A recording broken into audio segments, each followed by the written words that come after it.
Je vais répondre aujourd'hui à une question que vous m'avez souvent posée.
Bonjour à tous, nous sommes à Marseille, au golfe de la Salette, la cité phocéenne et les montagnes de Marcel Pagnol qui nous entourent, reçus par la direction du club, que nous verrons tout à l'heure, et par les pros de la PGA, avec moi, Rudy Lucas et Olivier Fritz. Bonjour messieurs. Bonjour Michel, bienvenue chez nous. Vous avez un super parcours.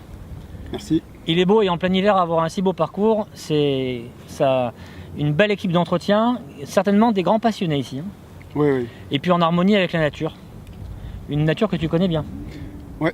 Parce que je crois que tu faisais de la moto. De la moto tout autour, alors je connais chaque recoin du golfe et aux alentours, là, il n'y a pas de problème. Donc on va avoir une superbe visite de chaque partie du terrain aujourd'hui. Ça va être passionnant. Nous avons dans la série Birdie, comme d'habitude, des scènes individuelles et des scènes que nous faisons à trois. Dans les scènes individuelles, Rudy, qu'est-ce que tu nous proposes? Alors j'ai choisi aujourd'hui la maîtrise de la vitesse sur les putts qui est là pour aujourd'hui la notion numéro 1 si l'on veut espérer détecter la pente et rentrer bien sûr le putt. D'accord, donc tu évites en fait à nos amis amateurs des problèmes de comportement, d'attitude. Oui, j'essaie d'attirer l'attention un peu différemment. Au lieu de se concentrer finalement sur le trou, on aura une autre intention. Intéressant. Qu'est-ce que tu nous proposes, Olivier? Alors moi aujourd'hui ce sera plus le driving, la puissance notamment, avec la hauteur et la portée de balle. Très bien. Je crois que tu as un driver dans ton sac que tu affectionnes particulièrement. Tu nous en diras plus tout à l'heure. Et pour ma part, eh bien, je répondrai à une question que vous me posez souvent. Et je suppose qu'on vous la pose à vous aussi. Est-ce que devant le green, il vaut mieux utiliser un putter ou un petit fer de manière à être performant à l'approche du green? Donc nous allons voir ça sur le terrain. Bienvenue à tous. Merci à Golfstar, merci à Puma, à Cobra, les partenaires de la série Birdie. Et nous, on part sur le parcours. Séquence driving. Nous sommes au trou numéro 3 du golfe de la Salette, 1 par 5. Et on va parler du drive. Et on parlait d'un drive puissant. Je vais vous expliquer comment je m'y prends pour aller le plus loin possible sur ce trou et essayer d'atteindre le green en 2 coups. Les points essentiels pour moi pour réussir un bon drive sont la posture, la position de la balle par rapport au pied et la position de la balle en hauteur sur le tee. Concernant la posture, je vais incliner ma colonne vertébrale vers la droite pour pouvoir avoir un point bas avant l'impact et donc frapper la balle en remontant pour la porter haut et loin. Ensuite, concernant la position de la balle par rapport au pied, l'erreur fréquente des joueurs amateurs, c'est de placer la balle avec le driver trop à gauche et de ce fait d'avoir les épaules orientées vers la gauche au moment de l'impact, ce qui engendre des slices ou des chandelles même. Donc on va placer la balle en face d'un point situé à l'intérieur du talon gauche, 10 cm à peu près. Et troisième point, la hauteur. Autre défaut qui est conséquent des deux autres, les gens qui coupent placent la balle trop bas parce qu'ils veulent éviter leur chandelle. Il faut faire exactement l'inverse, la mettre un peu plus haut sur le tee pour s'obliger à rester derrière et la frapper très fort vers le ciel.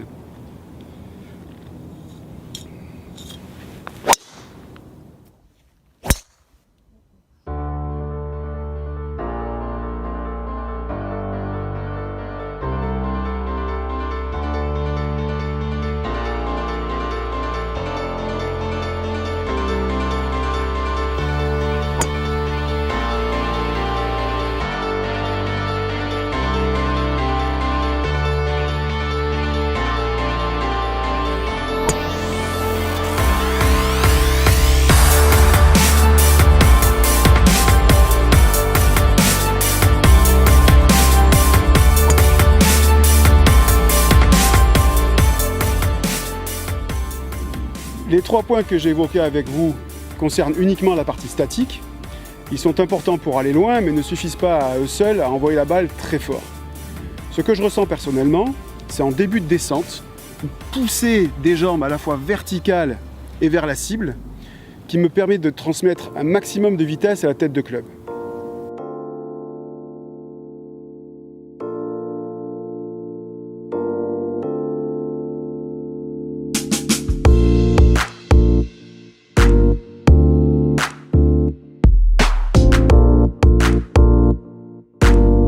Qu'est-ce que vous allez utiliser pour faire cette approche?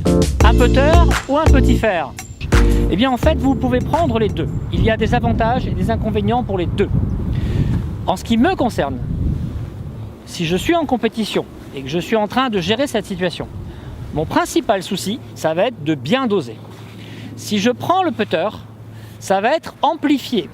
C'est-à-dire qu'effectivement mon exécution sera plus simple et je suis quasiment certain évidemment de faire une approche, puisque même avec un putter, c'est une approche puisque je suis en dehors du green, puis 2 putts, ça ne devrait pas être bien compliqué. Tandis que je ne suis pas sûr de faire approche putt. Je suis beaucoup plus certain de faire approche putt si j'utilise un petit fer, parce que je connais exactement le dosage à vitesse normale que je vais produire avec mon club, et donc 17 mètres ici, je prends un fer neuf. Je vous montre ici l'exécution de cette approche avec mon fer neuf. J'ai évidemment mis plusieurs balles pour les besoins de l'explication. Donc je suis en position et c'est parti. Donc je fais une approche roulée tout à fait classique. Et vous voyez, mon dosage est déjà paramétré par mon entraînement. Donc je n'ai pas vraiment eu de soucis. La seule chose pour vous, c'est de savoir si vous avez cette maîtrise gestuelle, c'est-à-dire d'arriver à faire le geste, évidemment, sans mouvement parasite, que le geste soit bien exécuté. Si vous en êtes certain, eh bien, je vous préconise vraiment de prendre le club roulé qui correspond à votre distance. Ne prenez évidemment jamais un sandwich dans cette situation. C'est une pure folie. C'est trop compliqué de doser. Donc vous prenez soit un pitch, un 9 ou un 8. Ici, j'ai 15 mètres, 17 mètres, donc c'est un fer neuf. Si maintenant, je prends mon putter, là, tout de suite, le paramètre d'exécution me paraît beaucoup plus simple. Beaucoup plus simple parce qu'effectivement, j'ai qu'à faire un aller-retour avec une vitesse, avec un mouvement assez ample et calme. Donc je fais un mouvement assez ample et calme. Et vous voyez, mon dosage ici est beaucoup moins facile à réaliser que ce que je ne l'ai fait avec mon club. Donc là, évidemment, je ne raterai pas le green. Mais le dosage est plus difficile. Donc je suis obligé de beaucoup plus me concentrer sur le dosage, ce que je n'aime pas du tout à faire, dans une situation où la charge mentale va augmenter. Donc je vais devoir me concentrer en fait au moins 3 fois plus que si j'avais mon club. Voilà, ça commence à fonctionner. En plus de ça, dans mes préférences, eh bien, je n'aime pas avoir une zone irrégulière ici avant le green. Donc, au final, si vous prenez un fer, vous devez être certain de votre exécution. À ce moment-là, le dosage est beaucoup plus simple. Il vous suffit de récupérer votre vitesse d'exécution de l'entraînement. Si vous prenez un putter, bien sûr, le geste est plus facile. Donc là, pas de problème sur l'exécution. En revanche, le dosage est beaucoup plus difficile à trouver.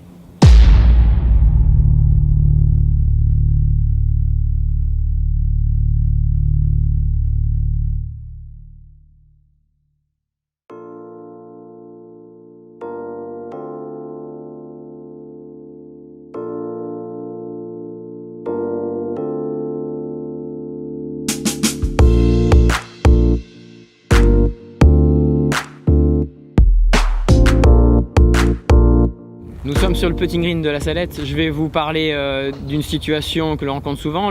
J'ai considéré un putt de 3 mètres et je vais vous expliquer ce qui me paraît être la priorité sur ce putt. Je vois beaucoup d'amateurs qui se concentrent finalement sur le trou et ils imaginent que le trou est l'arrivée de la balle. Et moi je considère que la balle en fait est censée arriver au-delà du trou. Donc je vais me concentrer sur un point qui est au-delà du trou. Je considère que la vitesse de balle idéale amènerai ma balle 50 cm après le trou, voir si le green est très rapide, 60 ou 70 cm après le trou. Je vais donc porter mon attention sur cette pièce que j'ai placée 50 cm après le trou. Je vais donc m'intéresser à cette notion qui est la vitesse, le dosage. Je vais enchaîner quelques putts en ne cherchant non pas à rentrer la balle dans le trou, mais en me rapprochant le plus possible de cette pièce. Si vous regardez bien, la pièce est placée non pas dans une ligne droite qui se prolonge après le trou, mais cette pièce en fait est placée sur une courbe qui correspond à l'inclinaison et la déviation de la balle. Donc je vais installer mon putter sans forcément considérer la pente. Je vais considérer surtout cette pièce visuellement. Je me suis calibré sur cette vitesse de green. Et j'envoie la balle en cherchant à atteindre la pièce. Alors évidemment, là ça marche du premier coup. Je refais. La maîtrise de la vitesse reste l'essentiel.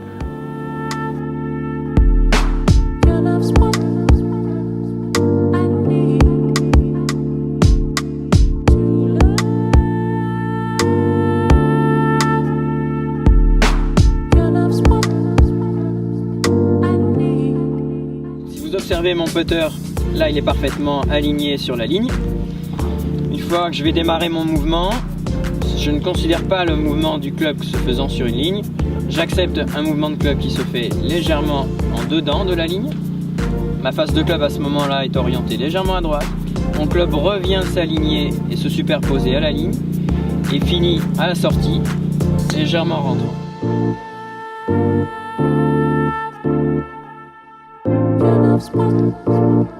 Récapitulatif des points que j'ai abordés. La priorité a été de se concentrer sur la vitesse de la balle. Je me suis calibré sur une pièce que j'avais placée 50 cm après le trou. Une fois cette vitesse maîtrisée, je me suis intéressé à la direction de ma balle, puisqu'ici il y avait une pente. Donc j'ai pris soin d'aligner mon putter. D'ailleurs, l'alignement de mon putter a été d'autant plus facile que j'ai bien calibré ma vitesse de balle. L'un entraîne l'autre. La vitesse de balle est la priorité à maîtriser si vous voulez savoir maîtriser les pentes.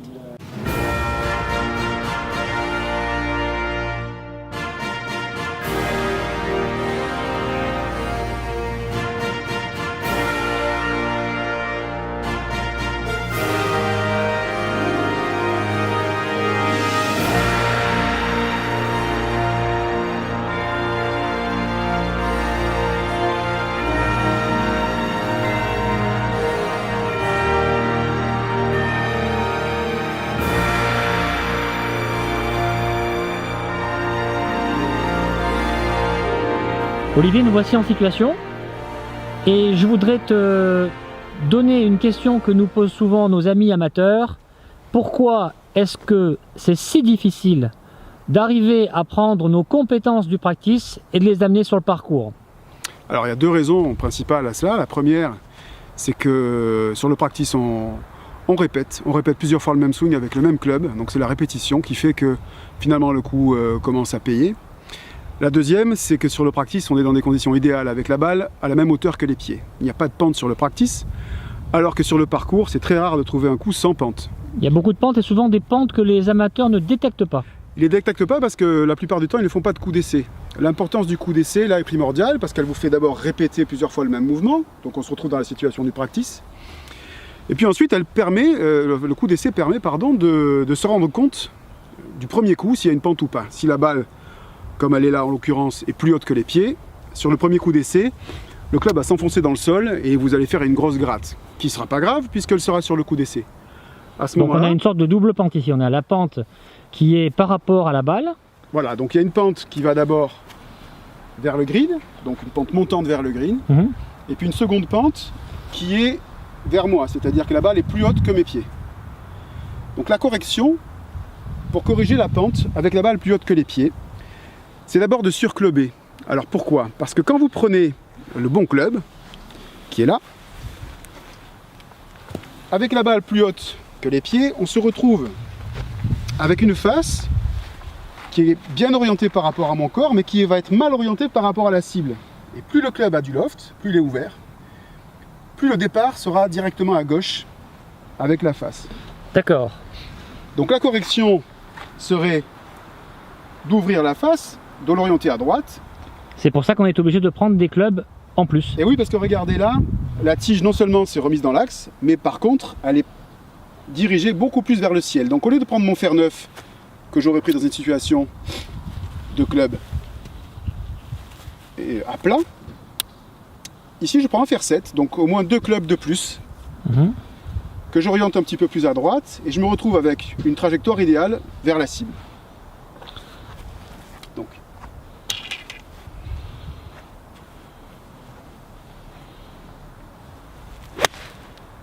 Magnifique, beaucoup d'engagement dans ce coup. C'est un coup complet. Là, on ne fait pas une demi-mesure, on fait un mouvement normal. Donc en résumé, dans cette pente montante, plus avec une balle au-dessus du niveau des pieds, 2 clubs supplémentaires pour une distance là qui était à peu près de 120 mètres. 120 mètres. Tu as pris un fer 7. Pour nos amateurs qui prennent un fer 7 ou un fer 6, eh bien... Plus carrément un hybride, à mon avis. Carrément un hybride. Il ne faut pas avoir peur de prendre au moins 2 clubs de plus. Voilà, vous ne serez jamais long sur ce genre de situation-là, donc vous pouvez y aller. Une dernière question, Olivier, qui est plus spécifique, on va dire, aux joueurs compétitifs. Là, on a non seulement la situation qui est délicate, mais en plus on a soleil contre. Comment tu fais en compétition lorsque tu as cette situation pour arriver à rester performant? Parce qu'on est quasiment dans l'éblouissement. Alors, ne pas se focaliser sur la trajectoire. Penser à son alignement, à son setup, à sa position, et faire un mouvement plein. Voilà, il faut avoir confiance dans sa trajectoire. D'accord, donc tu vas prendre plus de repères ici, oui, et le côté visualisation habituelle dans le ciel, eh bien tu vas t'en passer. Voilà, exactement. Je compte sur les autres pour regarder ma balle, mais normalement elle ne devrait pas être trop loin du drapeau. Nous sommes au trou numéro 10 à 69 mètres du trou. J'ai choisi un sandwich pour jouer ce coup et je vous donne ma sensation. Pour jouer ce coup, je vais laisser mes bras et mon club se reposer sur mon corps. Ça signifie que ma vitesse de club ne viendra que de mon corps. Donc je vais utiliser un mouvement en rotation et en appui. Et la sensation de frappe, ça sera celle du manche. Donc j'ai une sensation de bâton, ce qui va me permettre de maîtriser l'ouverture de mon club. C'est en général comme ça que je fonctionne pour maîtriser mes distances sur des coups intermédiaires. Allez, je vous montre, je vous présente le coup. «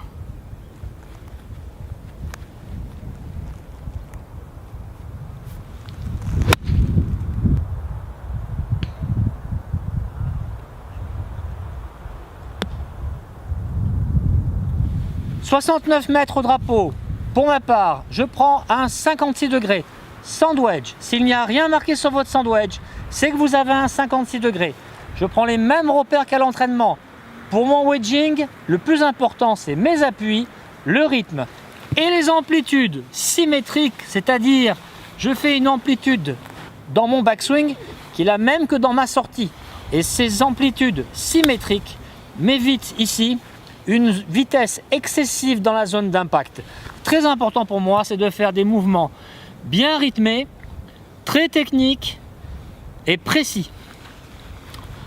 Donc, les appuis, la face de club est positionnée sur le drapeau. Je suis certain de mon dosage car je l'ai paramétré à l'entraînement. 3/4 de swing, les pieds sont écartés de la largeur de mes épaules. La balle est au milieu de mes pieds. 3/4. 3/4. Voilà, la balle est au drapeau. Très important, les amplitudes symétriques. Pour ma part, à la même distance, donc 69 mètres toujours, j'ai décidé de faire un coup un peu plus compliqué, un peu plus technique pour lever un maximum ma balle et la faire tomber à 68 mètres. Et juste un petit peu avant le drapeau. Pour ça, je vais avoir un mouvement plus ample que mes deux comparses, plus ample avec beaucoup plus de mains à la fois dans l'élan et dans le relâchement. En me servant un maximum de la semelle du club et du rebond du club pour glisser sous la balle.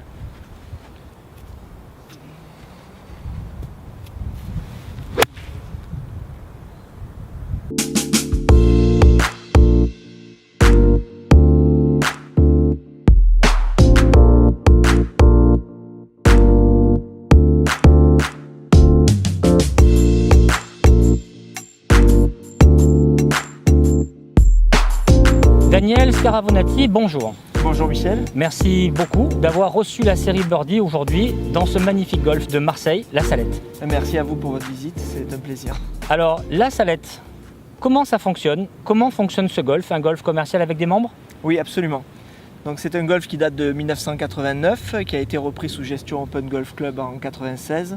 Et donc c'est le format de la chaîne Open Golf Club, c'est-à-dire hybride entre les membres et les green fees. D'accord. Donc la possibilité de jouer à la journée, mais aussi de prendre des cotisations à l'année, en semaine ou en plein temps.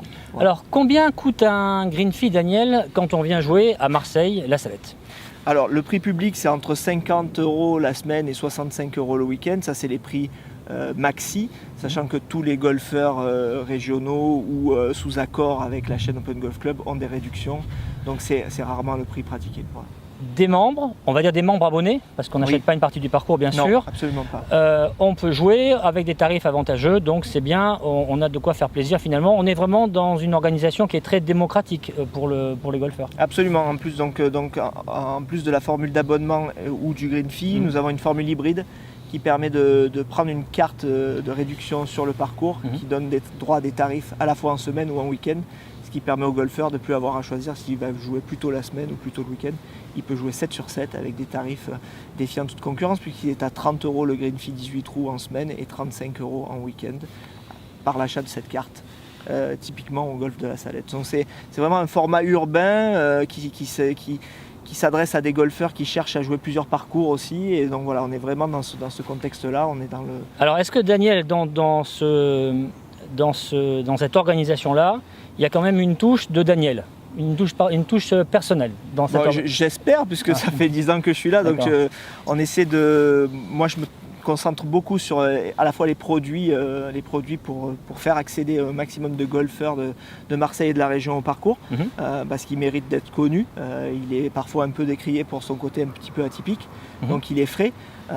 Donc la touche Daniel, c'est quoi? C'est des produits pour essayer de faire venir les gens avec un peu moins de réticence. Donc souvent ça s'affecte à des produits discountés, des produits packagés. Et puis c'est travailler le parcours. C'est travailler l'environnement du parcours, en faire une belle balade et surtout le simplifier, le rendre plus ergonomique, le rendre plus golfique. Voilà, on avait pas mal de trous qui étaient blind jusqu'à présent, on est en train de les élargir, de donner des nouveaux points de vue, de les rendre plus golfiques, quoi, et en essayant d'agrémenter le jeu du golfeur de façon à ce qu'il revienne plus souvent chez nous. À ce que ça soit plus accessible en blind, bien sûr, vous l'avez compris, étant des fameux trous aveugles qui sont très beaux, mais qui sont aussi un peu déstabilisants pour les joueurs qui démarrent le golf. En tout cas, nous, ce que j'ai apprécié ce matin en faisant le survol donc, des terres, c'est vous avez réussi à ne pas dénaturer. Et ça c'est très important, de ne pas bien s'harmoniser avec la nature. Et c'est vraiment, on est dans, je crois même autour des montagnes, des collines de Marcel-Pagnol. Oui, tout à fait. Voilà, derrière nous, on a le Garlaban, qu'on peut peut-être voir à l'écran, les collines de la Treille, qui sont les lieux chargés d'histoire. Chargés d'histoire, et notamment à la Treille, le cimetière qui accueille la tombe de Marcel Pagnol. Pardon. Donc quand on joue ici, eh bien, on est un peu transporté. Daniel, pour aller en centre-ville, si je veux aller manger ce soir une bouillabaisse sur le Vieux-Port, j'en ai pour combien de temps? Le soir, on en a pour un quart d'heure, 20 minutes maximum, le temps de trouver une place dans un parking. C'est tout de suite d'accès à l'autoroute Est, et par le tunnel du Vieux-Port, on est en moins de 15 minutes sur le Vieux-Port, hors des horaires de forte affluence et forte circulation. Vous avez le site internet qui s'affiche en dessous de nous, dans lequel vous retrouverez évidemment toutes les coordonnées indiquées par Daniel, plus de nombreuses informations sur la Salette, le golf de la Salette, qui est un golf vraiment à découvrir. Daniel, est-ce qu'il y a des projets, en plus des petites rénovations que j'ai vues sur le terrain, est-ce qu'il y a des projets sportifs pour cette année 2017? Oui, alors on est dans notre 5e année de l'Open de la ville de Marseille. Donc 5e Open cette année, une compétition amateur qui réunit plus de 300 joueurs sur 3 jours, vendredi, samedi et dimanche. Voilà, avec un très beau plateau, un plateau amateur qui commence à s'étoffer avec des joueurs qui viennent de la région, mais aussi hors de la région, pour essayer de mettre ce titre à leur palmarès. Donc ça, c'est la plus grosse compétition que le club accueille le dernier week-end de septembre, donc pour cette année. Ensuite, il y a les compétitions de clubs qu'on connaît dans pas mal de golf aussi, des événements BMW. Oui, vous avez quoi, une trentaine d'événements annuels à peu près? Oui, entre les compétitions de membres et les compétitions ouvertes au public, en Stableford, en Scramble ou autre, oui, c'est à peu près ça, une trentaine de compétitions dans l'année. Eh bien, c'est parfait. En tout cas, Daniel, félicitations parce que d'abord, l'accueil superbe, magnifique. On a mangé à midi, merci beaucoup d'ailleurs pour l'invitation. Je vous en prie. C'était très bon, adapté et rapide. Et félicitations également parce que en hiver, arriver à maintenir des conditions d'entretien aussi bonnes, c'est pas donné à tout le monde. Donc ça veut dire qu'il y a du travail derrière. Donc bravo. Merci beaucoup, Voilà. Michel. À très bientôt. À bientôt, Michel. Et on continue la série Birdie sur le parcours.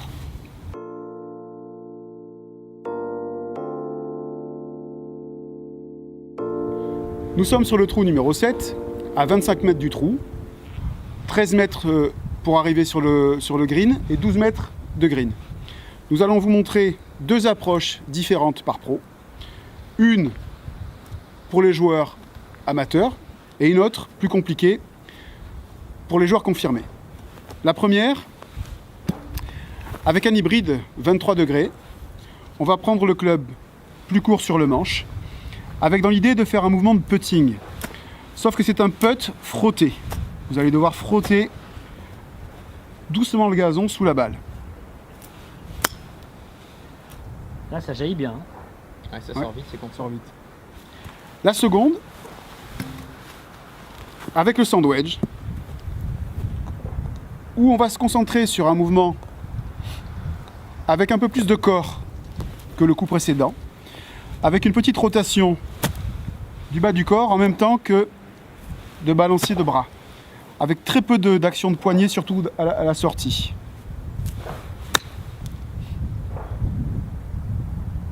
Bravo. Pour ma part, j'ai choisi un 58 degrés, donc c'est un club très ouvert. C'est le club d'ailleurs le plus ouvert de mon sac. J'estime que le point de chute doit être sur le green et je vais éviter tous les points de chute qui ne sont pas vraiment francs avant le green. Donc je vais positionner mon club autour de la zone d'impact.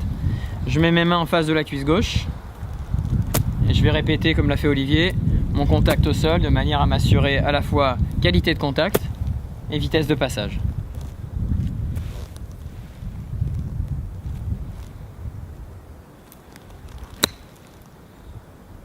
Magnifique. Bravo. Superbe. Bien joué, Rudy.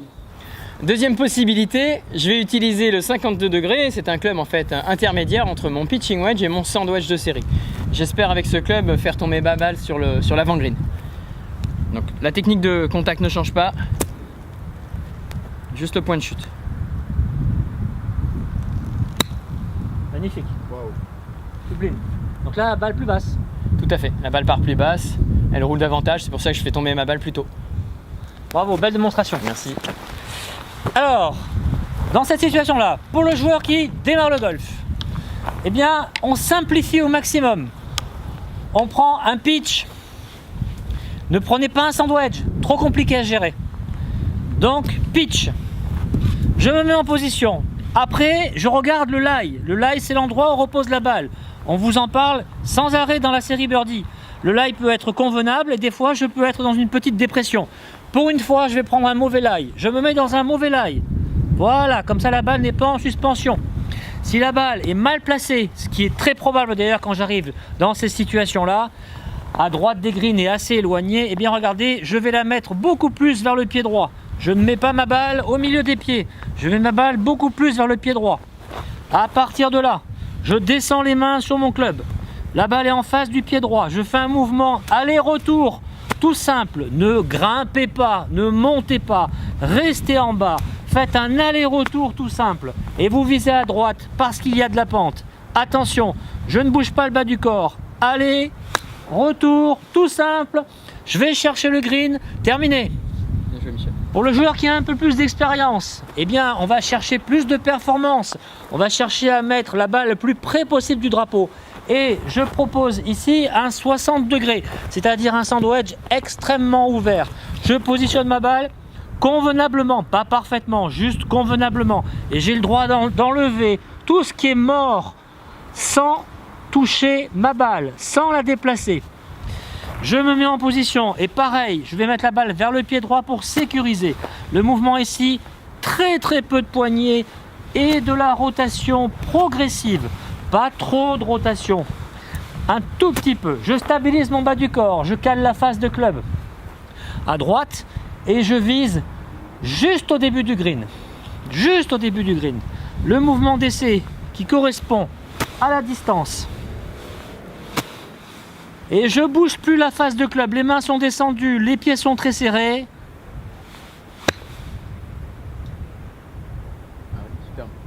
Et ça fait le boulot. Voilà deux possibilités. Plus simple pour les débutants, un aller-retour avec un pitch, pas de montée, et une légère montée supérieure avec le 60 degrés. Pour les gens plus expérimentés, dans les deux cas de figure, les pieds étaient serrés et la balle était à droite. Une belle sortie de bunker, Olivier. Effectivement, elle est pas mal celle-là, pas évidente parce qu'on a un point de chute de la balle en descente vers le drapeau. Donc on va avoir besoin de spin, d'effet arrière et de hauteur surtout. J'ai compté, on a 13 mètres. 13 mètres la sortie jusqu'au drapeau. Donc ici on va avoir besoin, pour avoir de la hauteur et du spin, de se servir beaucoup de ses mains. Donc l'action des mains et des poignets donne de la hauteur et du spin. L'action et l'amplitude des bras donnent de la longueur. Ici la longueur on n'en a pas besoin énormément, on a besoin par contre de ses poignets pour faire monter la balle.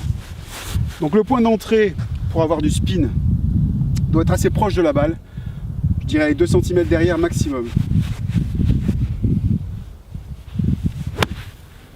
Magnifique. Rappelez-vous, les poignets pour la hauteur, l'amplitude des bras pour la distance.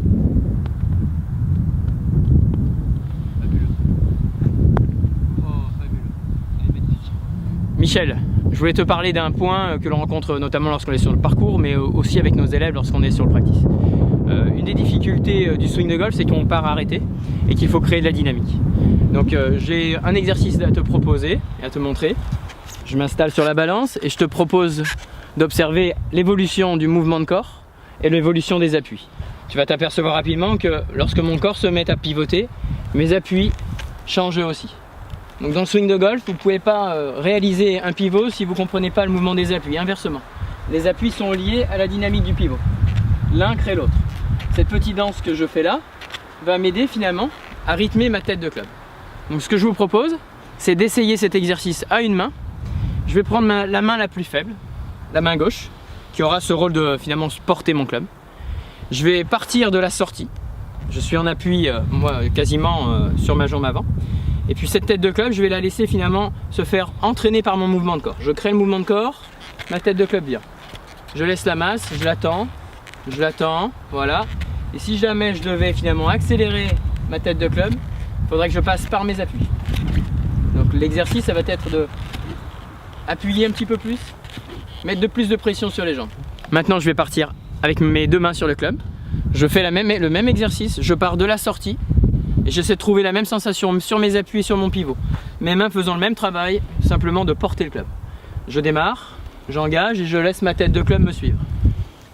Si je veux créer plus de mouvement, dans un premier temps, je vais accepter la souplesse, je vais augmenter la pression sur mes pieds.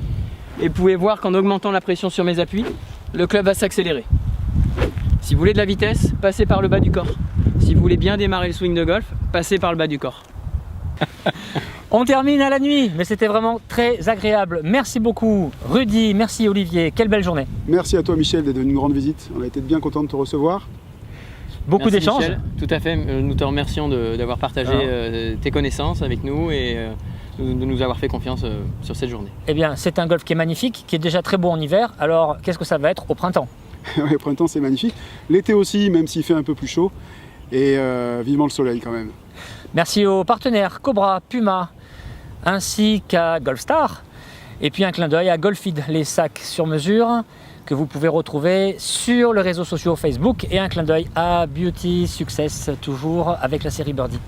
Le golf de la Salette, remarquable. Eh bien, venez jouer à la Salette et venez prendre des cours de golf si vous êtes de passage à Marseille avec Rudy ou avec Olivier, qui sont parfaitement complémentaires.